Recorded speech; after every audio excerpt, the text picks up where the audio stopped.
Ô Père bien-aimé, Dieu élevé, Créateur du ciel et de la terre, ce matin qui est né, en ce moment même où le monde se réveille et que votre miséricorde est renouvelée sur nous, je me mets devant vous, pas aussi méritante, mais en tant qu'enfant qui cherche les genoux du Père.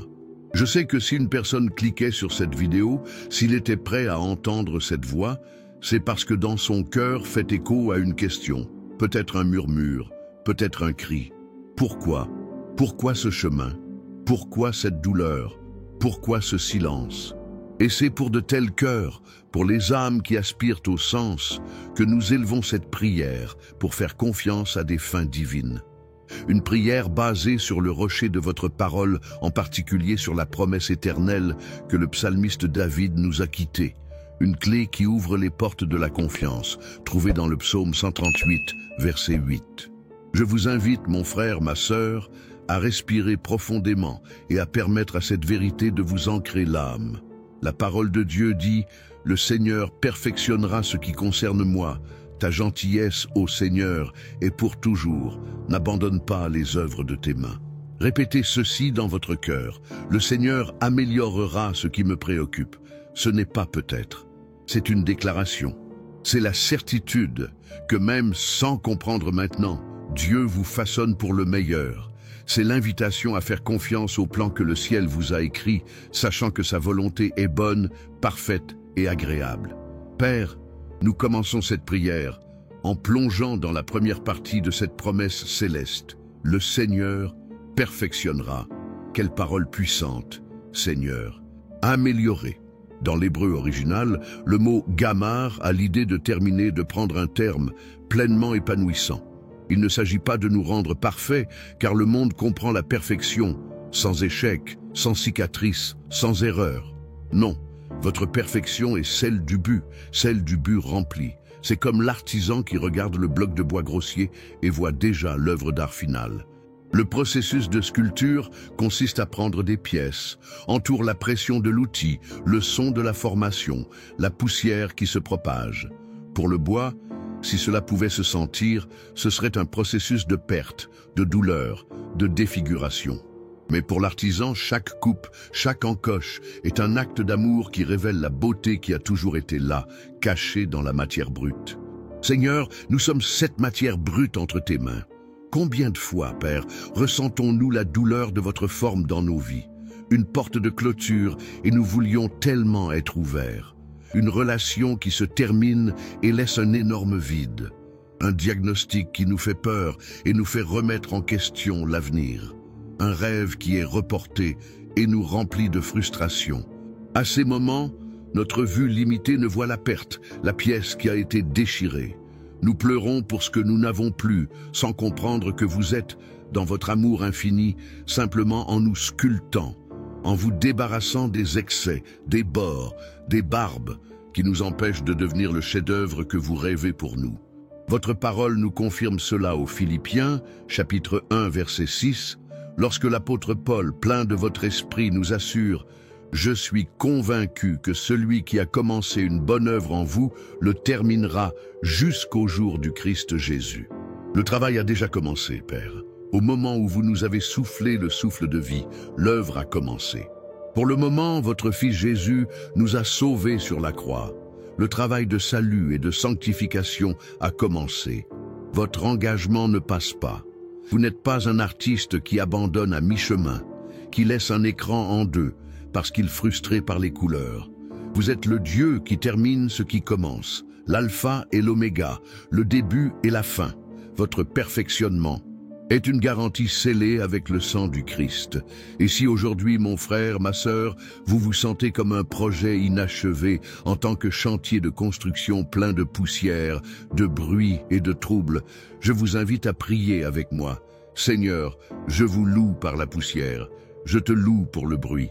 Je vous loue pour le trouble apparent de ma vie, car je sais que ce sont des signes que le maître constructeur travaille. Je fais confiance à votre processus. J'espère que chaque faisceau hors de propos, chaque mur cassé, chaque sol roulé fait partie d'un avion plus grand que mon esprit n'atteint pas, mais mon cœur peut faire confiance. Cela m'aide à ne pas mépriser le processus, pas à maudire le chantier de construction, mais à glorifier le constructeur qui me construit patiemment dans votre gloire.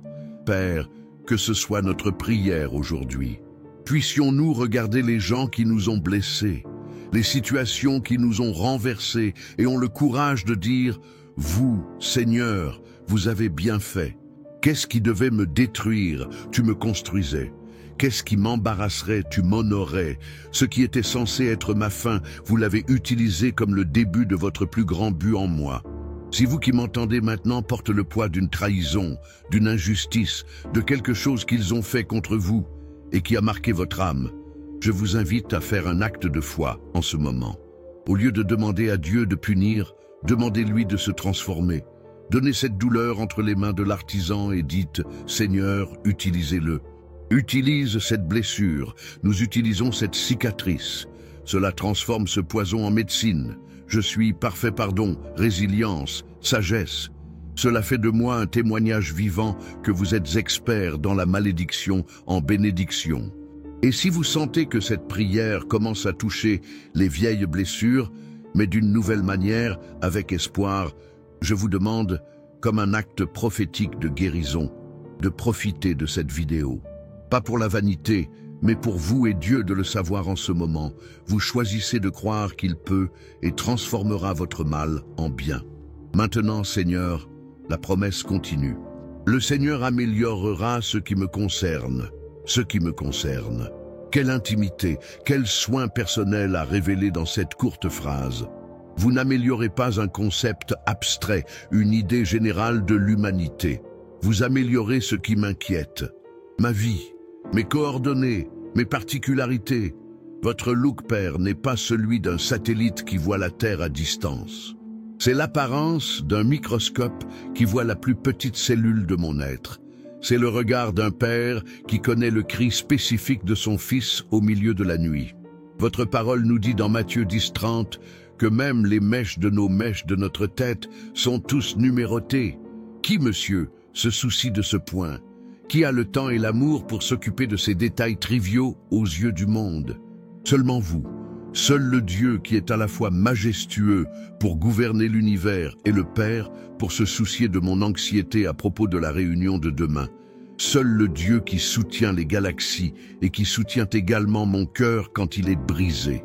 Cela signifie, Père, que rien dans ma vie n'est hors de votre radar, absolument rien. Ce problème financier qui mène mon sommeil la nuit, concernant vous, cette préoccupation pour la santé d'un enfant, d'un père, d'une mère, concernant vous, ce sentiment de solitude qui m'agresse le week-end, vous préoccupe, ce projet dans l'œuvre qui semble impossible, concernant vous, ce rêve secret que je n'ai jamais eu le courage de dire à personne. Ah Seigneur, surtout cela vous concerne. Vous vous souciez de nos joies et de nos douleurs, avec nos victoires et nos échecs, avec nos espoirs et nos déceptions. Il n'y a pas de domaine de notre existence qu'il est si petit, si insignifiant ou si honteux qu'il est hors de portée de votre amélioration. Père, combien d'entre nous se sentent aujourd'hui comme Naomi, regardant vers le passé avec amertume et l'avenir sans espoir?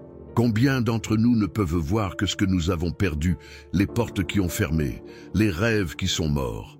Aidez-nous, Seigneur, à avoir les yeux de Ruth, la foi pour continuer à marcher, même sans voir le chemin complet, l'humilité de faire ce qui doit être fait aujourd'hui, récolter les oreilles de notre époque, confiant que vous orchestrez les réunions, les opportunités, les détails qui changeront notre histoire. Monsieur, je prie pour chaque personne qui écoute maintenant et se sent coincée dans un champ d'amertume. Que votre Saint-Esprit souffle. Montrez-lui, Père, le petit détail d'aujourd'hui qui est un signe de vos soins. Peut-être un appel téléphonique, un sourire d'un étranger, une porte qui s'ouvre, aussi petite. Cela nous aide à reconnaître votre main dans les détails, car c'est dans les détails que votre fidélité se manifeste. Et si vous croyez que Dieu s'occupe des détails de votre vie, qu'il transforme votre amertume en joie, je voudrais vous inviter à vous abonner à cette chaîne.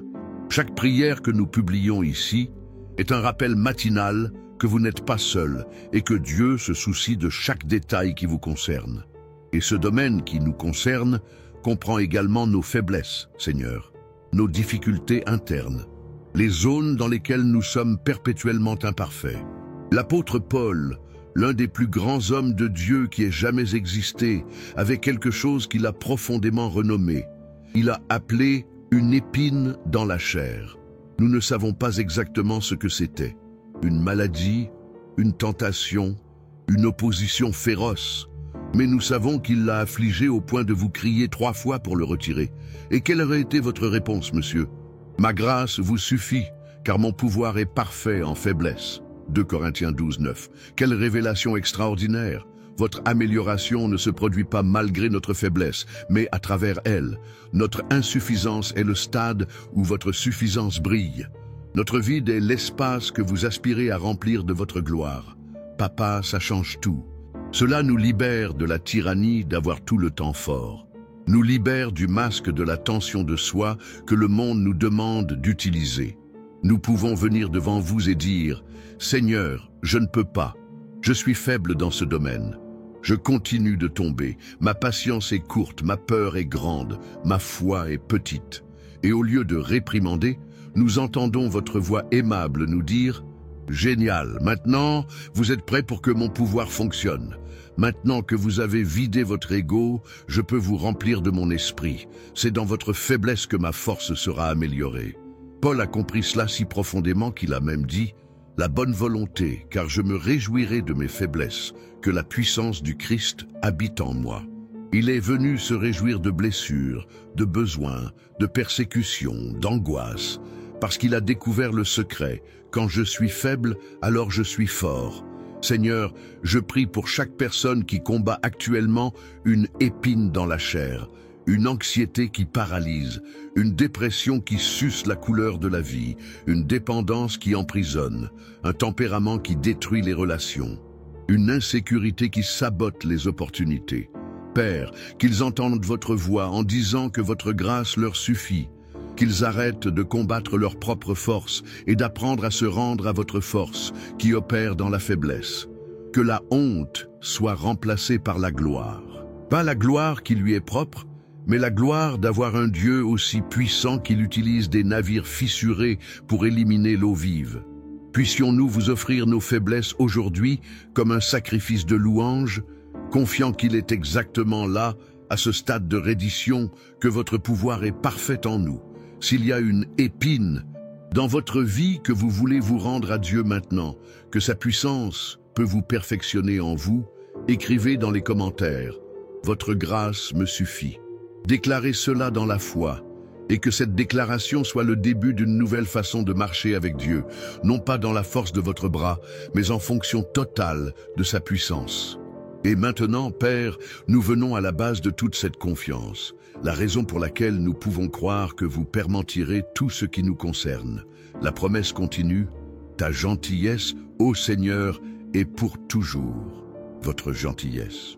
En hébreu, chesed, l'un des mots les plus riches et les plus profonds de toutes les Écritures. Il n'y a pas de traduction parfaite pour elle. Cela signifie l'amour, la miséricorde, la loyauté, la bonté, la fidélité des alliances. C'est un amour qui n'est pas basé sur ce que nous faisons, mais qui vous êtes. C'est un amour qui est fidèle par nature. Un amour qui a fait une alliance et ne le brisera jamais. La gentillesse du monde est conditionnelle. Les gens nous aiment si nous sommes beaux, si nous réussissons, si nous sommes d'accord avec eux, si nous les plaignons. L'amour du monde est un contrat avec des clauses de résiliation. Mais votre gentillesse, votre chesed, est une alliance inconditionnelle. Vous ne le faites pas pour ce que nous avons, mais parce que nous sommes à vous. C'est un amour qui nous a choisis avant la fondation du monde. Et le psalmiste tient à ajouter « c'est pour toujours ». Ce n'est pas pour une saison, ce n'est pas pour un an. Ce n'est pas seulement comme nous nous comportons bien, c'est pour toujours. Votre gentillesse n'a aucune date de validité, il ne s'épuise pas, elle ne rouille pas, elle n'expire pas. Le prophète Jérémie, au milieu d'une nation ruinée dans le livre des Lamentations, a trouvé réconfort dans cette vérité. Les miséricordes du Seigneur sont la cause de ne pas être consommées, parce que leur miséricorde n'a pas fin. Les Lamentations 3, 22, 23. Chaque matin, Seigneur, vous déposez une nouvelle partie de votre gentillesse. Hier, les défauts ont été couverts. Peu importe à quel point c'était hier, aujourd'hui, votre gentillesse nous accueille à bras ouverts. C'est l'encre de notre âme, Père. Lorsque les vagues de doute viennent, lorsque la tempête de peur coule, lorsque nous ressentons la dérive dans la mer de l'incertitude, nous pouvons lancer cette ancre dans le rocher ferme de votre bénignité éternelle. Notre confiance dans votre objectif n'est pas basée sur notre capacité à comprendre, ni sur notre force de persévérer. Notre confiance est basée uniquement sur votre personnage immuable. Parce que vous êtes bon, nous pouvons croire que ce que vous faites est bon. Car votre amour est éternel. Nous pouvons croire que votre plan pour nous est un plan d'amour. Car votre fidélité est grande. Nous pouvons croire que vous ne nous abandonnerez jamais au milieu du processus. La preuve maximale et irréfutable de cette gentillesse éternelle, Seigneur, nous le voyons sur la croix du Calvaire. Dans Romains 5, 8, ta parole déclare « Mais Dieu prouve son propre amour pour le fait que Christ est mort pour nous. Nous sommes toujours des pécheurs. » Vous ne vous attendiez pas à ce que nous nous améliorions. Vous ne vous attendiez pas à ce que nous vous obtenions. À notre pire moment, dans notre plus grande rébellion, vous avez donné votre bien le plus précieux. Jésus est la personnification de votre chesed. Chaque goutte de sang versée dans l'arbre crie pour l'univers entier « Je t'aime avec l'amour éternel, ma gentillesse est pour toujours ». Ensuite, lorsque la voix de l'accusateur chuchotera à nos oreilles « Vous ne le méritez pas, vous avez à nouveau échoué, Dieu est déçu de vous, il vous a abandonné ». Nous pouvons élever le bouclier de la foi et déclarer « Ma valeur n'est pas dans ma performance, mais dans le sang de Christ. Ma sécurité n'est pas dans ma croix. » Père, je prie pour que cette vérité pénètre aujourd'hui dans les couches les plus profondes de notre être. Puisse-t-elle faire taire la voix de la honte, de la culpabilité et de la condamnation. Puisse-t-elle nous donner l'audace d'approcher gratuitement votre trône, pas peur, mais avec la confiance des enfants bien-aimés. Puissions-nous apprendre à se reposer dans cet amour. Le reste d'essayer de mériter, de reposer en essayant de prouver notre valeur, de reposer en essayant de tout contrôler. Reposez-vous, sachant que nous sommes aimés pour un amour qui ne finira jamais. Mon frère, ma sœur, si vous avez besoin de sentir cet amour éternel de Dieu impliquant votre vie aujourd'hui, je vous invite à fermer simplement les yeux un instant, alors où vous êtes, et je prie avec moi. Père, je reçois votre gentillesse. J'ouvre mon cœur à votre amour qui ne vous échoue pas. Lavez-moi avec votre miséricorde. Remplissez-moi de votre grâce, au nom de Jésus. Et savoir que votre gentillesse nous amène à jamais à un lieu de gratitude profonde, même au milieu des essais. Le psalmiste commence ce même psaume 138 en disant « Je vais te louer, Seigneur, tout mon cœur. En présence des dieux, je chanterai les louanges. Je vais inclure mon temps saint et je louerai ton nom pour votre gentillesse et pour votre vérité. » David a probablement traversé une époque. Concentrez-vous sur la taille du problème, mais dans la taille du caractère de Dieu. Aidez-nous, Père, à cultiver un cœur reconnaissant, même quand les choses ne se passent pas bien, reconnaissant pour l'air que nous respirons, reconnaissant pour la nourriture sur notre table, reconnaissant pour la famille que nous avons avec toutes leurs imperfections, reconnaissant pour les amis qui nous soutiennent, reconnaissant pour votre parole qui nous guide, reconnaissant pour le salut en Christ qui est le plus grand de tous les présents. La gratitude est le sol fertile où la confiance fleurit. Il est impossible d'être reconnaissant et désespéré à la fois. Il est impossible de louer votre gentillesse et de croire en même temps que vous nous avez abandonnés. Par conséquent, Seigneur, peut louer et gratitude être les armes avec lesquelles nous luttons contre le découragement et la méfiance. Que notre première réponse à l'adversité soit « Pourquoi Dieu ? Mais je sais qui vous êtes, Dieu. Vous êtes bon, votre gentillesse dure éternellement, donc je choisis de vous louer, quoi qu'il arrive. Si vous vous sentez ému d'adopter cette posture de gratitude, je veux vous inviter à faire quelque chose de simple mais d'important. Partagez cette prière. Envoyez à quelqu'un que vous savez que vous vivez un combat. Soyez un canal de la gentillesse de Dieu dans la vie de quelqu'un d'autre. Parfois, la meilleure façon de renforcer notre propre foi est d'aider à renforcer la foi d'un frère. Enfin, au Père de l'amour, le psalmiste conclut sa prière avec une pétition pleine de foi et d'humilité. N'abandonnez pas les œuvres de vos mains. C'est la conclusion logique de tout ce qu'il a dit auparavant. S'il est vrai que le Seigneur améliorera ce qui me préoccupe, et s'il est vrai que sa gentillesse dure éternellement, alors la conclusion sûre est qu'il n'abandonnera pas le projet à mi-chemin. Cette phrase est un cri de nos cœurs, mais c'est aussi une déclaration de notre identité. Qui sommes-nous? Nous sommes les œuvres de vos mains. Nous ne sommes pas des chances de hasard. Nous ne sommes pas un accident cosmique. Nous ne sommes pas le résultat d'une évolution aveugle. Nous sommes le résultat d'un acte délibéré, créatif et aimant du Dieu Tout-Puissant. Dans Genesis, nous avons lu que vous vous êtes fait dans votre image et votre ressemblance. Dans Éphésiens 2:10, nous nous souvenons. Car nous sommes sa fabrication, créée en Jésus-Christ pour de bonnes œuvres, que Dieu a préparées pour nous à marcher en eux. Le mot grec pour faire est poiema, d'où vient notre mot poème. Nous sommes le poème de Dieu, l'œuvre de l'art de Dieu. Pensez-y, mon frère, ma sœur. Vous êtes un poème qui est écrit par le plus grand de tous les auteurs. Vous êtes une symphonie qui est composée du plus grand de tous les conducteurs. Vous êtes une sculpture qui est façonnée par le plus grand de tous les artistes. Un artiste quitte son chef-d'œuvre? Un auteur jette-t-il son livre le plus important? Un père quitte le fils qu'il a généré? Jamais. La valeur de l'œuvre n'est pas dans l'œuvre elle-même, mais dans la valeur que l'artiste lui attribue. Et la valeur que Dieu nous a attribuée était le sang de son propre Fils. Notre valeur est incalculable. Par conséquent, la prière « N'abandonne pas les œuvres de vos mains » n'est pas la prière d'une personne peu sûre qui craint que Dieu l'oublie. C'est la prière de quelqu'un qui connaît sa valeur en Christ et qui aligne simplement son désir avec la promesse de Dieu. C'est comme dire « Seigneur, je sais que tu ne me laisseras pas haut parce que je suis à toi, je suis ton travail. Votre réputation en tant qu'artiste et en tant que père est investie en moi. Par conséquent, complétez votre volonté en moi. » Cette vérité nous donne une énorme sécurité, surtout lorsque nous nous sentons seuls, oubliés ou abandonnés. Il y a des moments dans le voyage, Père, quand votre présence semble distante, des moments de silence dans lesquels nous prions et il semble que nos paroles ne soient que le plafond, des moments de désert où tout ce qui nous entoure est sec et sans vie. C'est dans ces moments que l'ennemi vient nous accuser en disant « Vous voyez, Dieu vous a oublié, il est occupé avec des choses plus importantes. Vous êtes seul. » C'est dans le désert que Jésus a été tenté. C'est dans le désert que notre foi est prouvée. Et c'est dans le désert que nous devons saisir cette promesse.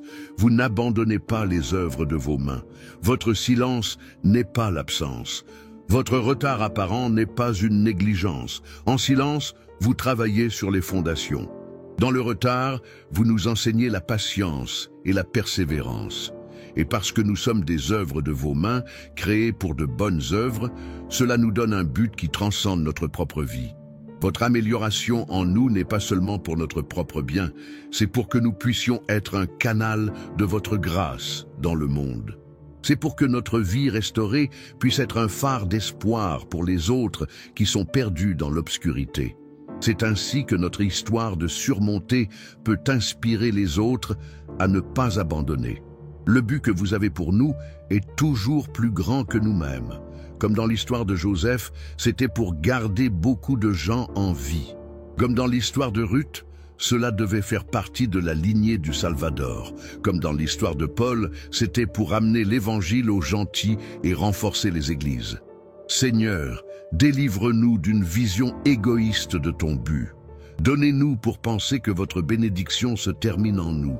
Il ouvre nos yeux pour voir que chaque étape de notre amélioration nous permet de mieux servir, d'aimer plus profondément et d'être un reflet plus fidèle de votre personnage à un monde qui a désespérément besoin de vous. Que notre prière soit toujours « Seigneur, utilise-moi, j'utilise mon histoire, mes cicatrices, mes talents, mes faiblesses. » Et donc, Père bien-aimé, nous avons atteint la fin de ce voyage de prière, parcourant chaque précieux mot du psaume 138, 8. Nous commençons peut-être avec un cœur anxieux et incertain, et maintenant nous reposons dans la certitude de votre souveraineté et de votre amour. Nous récapitulons votre promesse. Vous, le Seigneur, vous permettons, compléterez, apporteront à une fin glorieuse absolument tout ce qui nous concerne. Notre travail, nos familles, nos finances, notre santé, nos rêves, nos douleurs. Et nous pouvons faire confiance, non pas parce que nous sommes bons, mais parce que votre gentillesse, votre amour fidèle, votre fidèle miséricorde dure éternellement. Et la preuve de cela est que vous n'êtes jamais, en aucun cas, aidé le chef-d'œuvre de vos mains, que nous, vos enfants et filles, achetés et rachetés par le sang de Jésus. Et en tant que dernier sceau de votre foi et un engagement à marcher dans cette confiance, je vous invite à laisser un Amen dans les commentaires ci-dessous. Que chaque Amen soit une déclaration prophétique sur votre propre vie et vos encouragements pour toutes les autres que vous lirez. Et si cette prière vous a béni, vous a renforcé, vous a donné de l'espoir, ne gardez pas cette bénédiction juste pour vous. Abonnez-vous à notre chaîne pour continuer à recevoir des prières qui nourrissent l'âme chaque matin et partagez cette vidéo avec au moins une personne que vous savez que vous devez entendre ce message aujourd'hui. Soyez la réponse à la prière de quelqu'un. Papa, je te remercie pour cette foi. Merci pour votre parole vivante et efficace. Merci pour votre esprit qui nous réconforte et nous guide. Et je vous donne la vie de chaque personne qui a entendu cette prière. Je suis parfaite en eux, Seigneur, ta volonté. Tête, les soutenir et qu'ils ressentent votre paix et votre amour inébranlable tout au long de cette journée. C'est dans le nom puissant et le rédempteur de votre Fils, Jésus-Christ, que nous prions et faisons confiance. Amen et Amen.